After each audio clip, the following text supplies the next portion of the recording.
Welcome to Smart Finance Talks.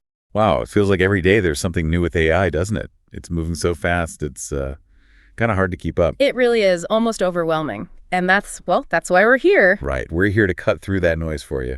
We dig into the sources, pull out the key stuff, so you get the real picture without drowning in details. And today, we're jumping into AI superpowers. We're going to look at China and Silicon Valley, how they're tackling AI, their mindsets. And what it all means, really. We're using Kai-Fu Lee's AI Superpowers as our guide here. Yeah, digging into his insights, we want to give you the context, those moments where it clicks, Exactly, those aha moments. So you feel informed, not overloaded. Okay, let's dive in. One thing that jumps out right away is China's AI strategy. It wasn't just vague ideas, was it? It was like a massive government push. Oh, absolutely. A very deliberate top-down initiative. They laid out clear benchmarks targets for 2020, 2025. And the big one for 2030, right? To be the global leader in AI. Theory, tech, applications, the whole package. Precisely. That level of national coordination is, well, it's quite something. It makes you think about the global shifts if they actually pull that off, What does that mean for industries worldwide? And the money followed, fast. The VC community in China just poured cash into AI startups. Didn't they just? Yeah. By 2017, China's share of global AI venture funding had already shot past the U.S., 48%? Yeah, 48%, that's incredible speed. Shows real belief in that vision. It really does. Now, behind all this, there's the tech itself. And the big shift, the engine driving a lot of this, is deep learning, neural networks. Right, moving away from trying to write rules for everything, the old if this then that style of AI. Exactly. Neural nets are different. They're sort of inspired by the brain's structure with layers of these artificial neurons. So instead of telling it rules, you just feed it data. Tons and tons of labeled data. This is a cat, this isn't. This ad got clicked, this one didn't. And the network figures out the patterns itself. That's the core idea. Let the machine learn from the data. Less human meddling. Often the better the result. It's kind of revolutionary because the AI can find solutions to problems we didn't even know how to frame with rules. So no more programming, cats have pointy ears. Yeah. Just show it millions of cat photos. You got it. And deep learning is incredibly good at finding these really subtle correlations, things humans might miss entirely. The more good labeled data you give it, the better it gets at whatever you're optimizing for. Click prediction, image recognition, winning a game. Exactly. Now, this difference in tech strategy, it kind of mirrors some cultural differences too, doesn't it?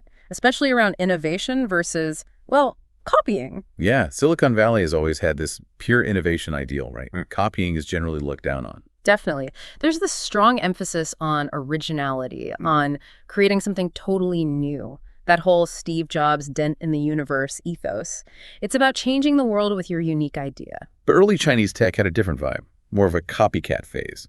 That's how it's often described, yeah. I mean, look at Wenxing's Zhonei. It was basically a Facebook clone, down to the tagline initially. Wow. But it worked, right? It took off. It did for a while, though he sold it and it became Renren later. But the point is, that kind of direct copying wasn't seen as negatively, maybe. It was more pragmatic, perhaps, in that context. Which maybe comes from that different background, that scarcity mindset from 20th century China. I think that's a big part of it. Survival, family, getting ahead, those were the priorities. Competition was brutal, even just getting into college. So changing the world wasn't the immediate goal. Not necessarily for that first wave. Many were just a generation away from real hardship. Building a successful business, creating wealth, that was the focus. Mimicking successful American models was just a smart way to start. But they didn't just stay copycats. They learned something really important, didn't they? About adapting. Oh, absolutely. They figured out how to use Silicon Valley's maybe reluctance to really localize their products. Like tweaking things just for the Chinese market. Exactly. Every little difference in user preference became an opening. They started tailoring everything, features, business models, to how things actually worked in China. It was smart. They basically weaponized localization. The Alibaba versus eBay story is classic here, isn't it? It really is.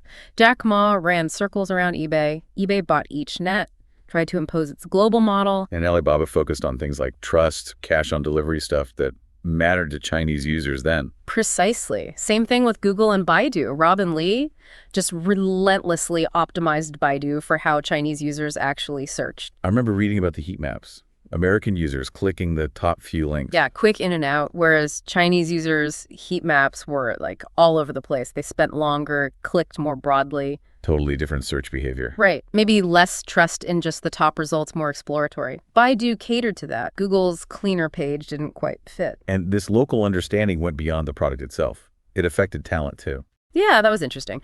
Ambitious Chinese grads started preferring local tech giants over the Chinese branches of U.S. companies. Why was that? They felt they'd hit a ceiling at the American firms.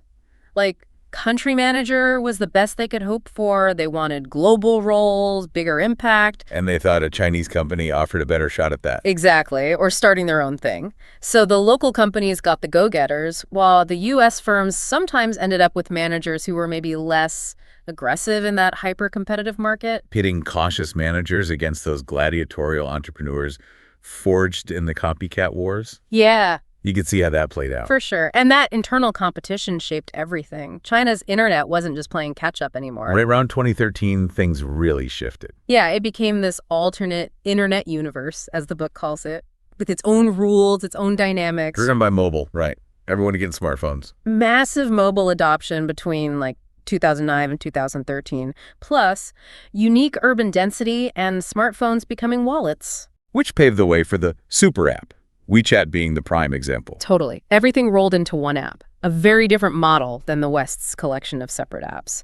And you also saw big money shifting from traditional industries into tech. And this led to different strategies, too, like the going heavy approach. Yeah, that's a key contrast. Silicon Valley often prefers lightweight platforms like Airbnb, just connecting people. Whereas Chinese companies were willing to get their hands dirty. Exactly, like Tujia, the Airbnb competitor, actually managing properties. Or think about the ride-hailing wars. Ah, the huge subsidies. Massive subsidies from Alibaba and Tencent, using things like WeChat Wallet to just force adoption of mobile payments, paying both riders and drivers sometimes. A level of spending U.S. companies often shy away from. But it worked, didn't it? It jump-started the cashless economy there. It absolutely did reshape things incredibly quickly. Okay, so that sets the stage. Now, the book talks about 4 waves of AI. It's a useful way to think about how AI is unfolding. Okay, 4 waves. What's the first one? First is Internet AI.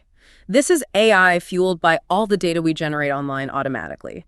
Think clicks, searches, likes. Like recommendation engines?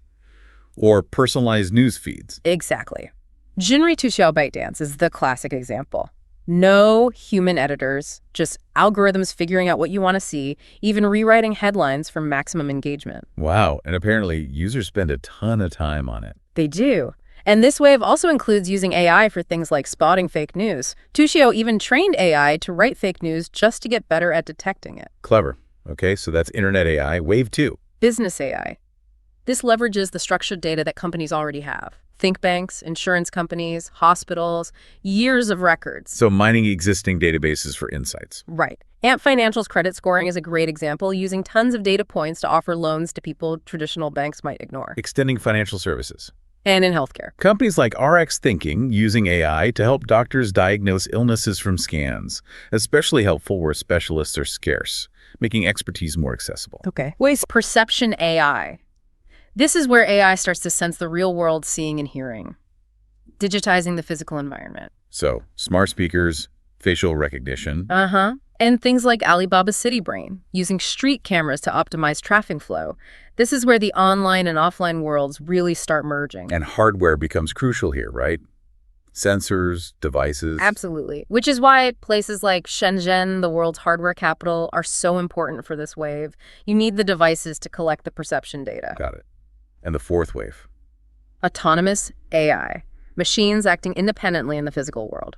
Self-driving cars, drones, robots. Exactly. Self-driving cars are the big focus. And again, different approaches. Google aiming for full autonomy from the start. Versus Tesla rolling out features incrementally. Right. And in China, there's even talk of adapting the roads for autonomous vehicles, not just the vehicles for the roads. Baidu's AI city concept fits here. Fascinating. Okay, stepping back again to the competition.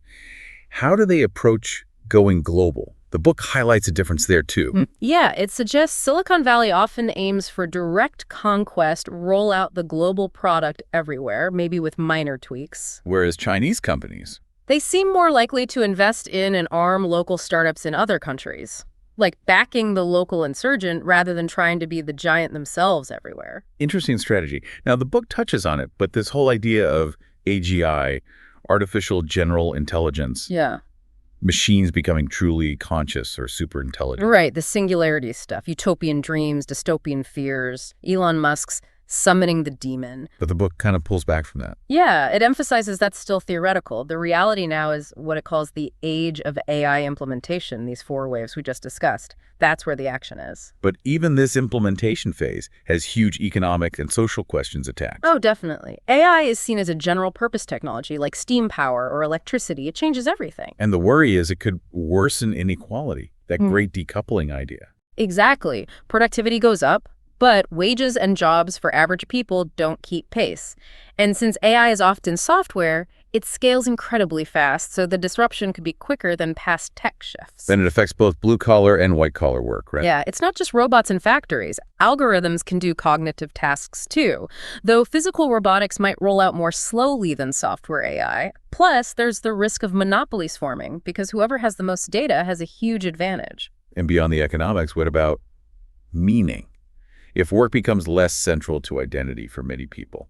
That's a deep question. The book mentions Hao Jingfeng's story Folding Beijing, which explores that kind of stratified society, and the author, Kai-Fu Lee, shares a really personal story that ties into this. His illness. Yeah, facing a serious cancer diagnosis, it completely shifted his perspective, moved him from pure ambition and work towards valuing relationships, human connection, love. A realization that algorithms can't replicate that core human experience.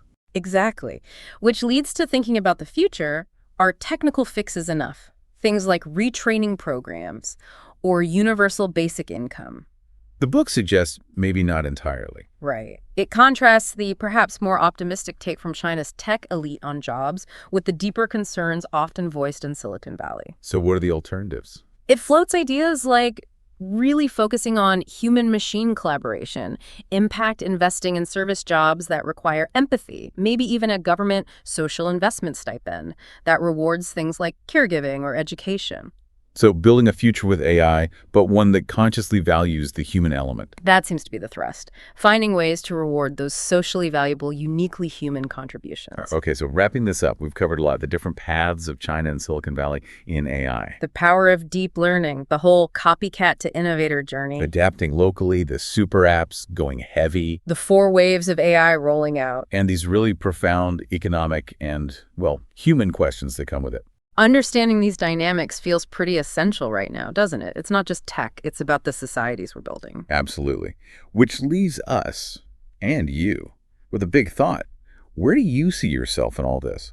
How to make sure we balance this incredible technology with what really matters to us as humans? Definitely something to chew on. For sure. Thanks for joining us on this deep dive into AI superpowers.